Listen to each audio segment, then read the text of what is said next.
Murray. Thank you, Acting Speaker. And I find it quite incredible that we have this motion put before the House this afternoon, given the fact that the member for Bendigo who has put this up simply hasn't done her facts in relation to where the truth is in relation to the motion as put forward.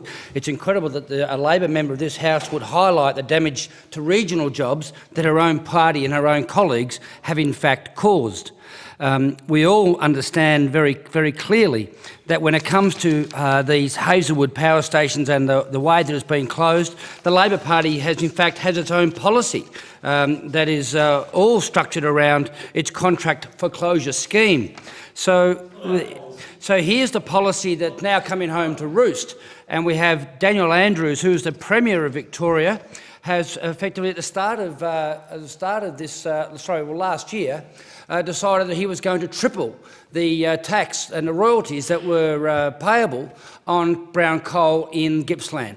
So you wouldn't believe how much money he has raised out of the providers, out of the power stations. He's raised $255 million.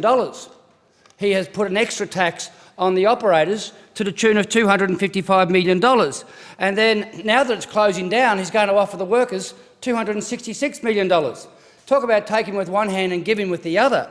I can't believe his audacity. And here we have the member for Bendigo wants to highlight this.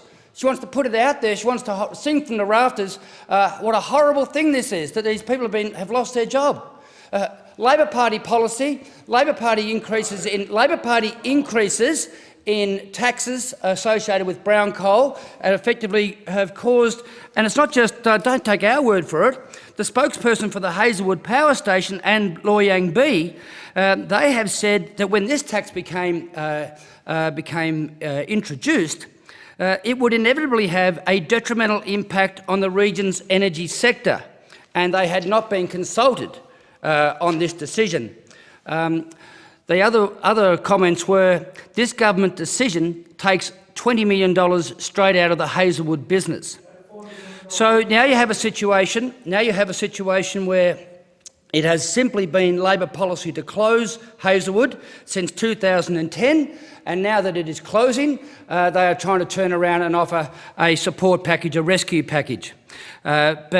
This shouldn't surprise anybody in Gippsland when you consider what they are also doing to the hayfield timber and Australia's sustainable hardwoods.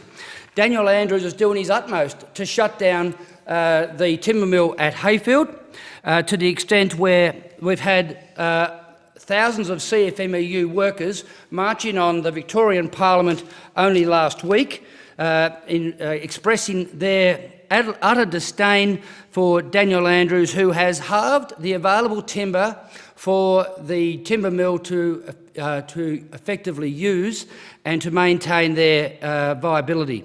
Obviously, they cannot. If you're given half the amount of timber to harvest that you have previously been working under, you cannot remain viable. And now that they're not going to remain viable, Daniel Andrews is saying maybe the federal government should buy it, or maybe the federal government should walk in now and fix this up. A mess created by the state government, all of a sudden they expect the federal government to come in and pick it up, fix it up. Right now, the Hazelwood is generating 22% of Victoria's energy demands, and how we are expected to fulfil that gap once they start turning the generators off is going to be anybody's guess.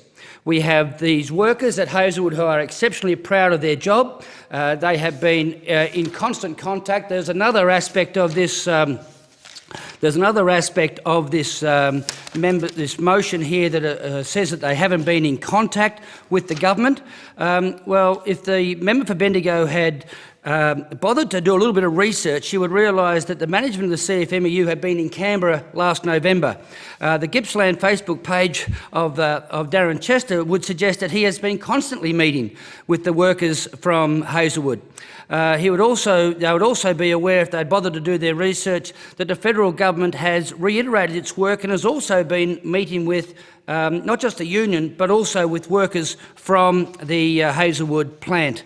So there's a whole range of inaccuracies and untruths associated with this motion, and here we have a Labor Party who have taken $255 million with one hand to hand back the same amount of money now that the Hazelwood is closing. The member's time has expired.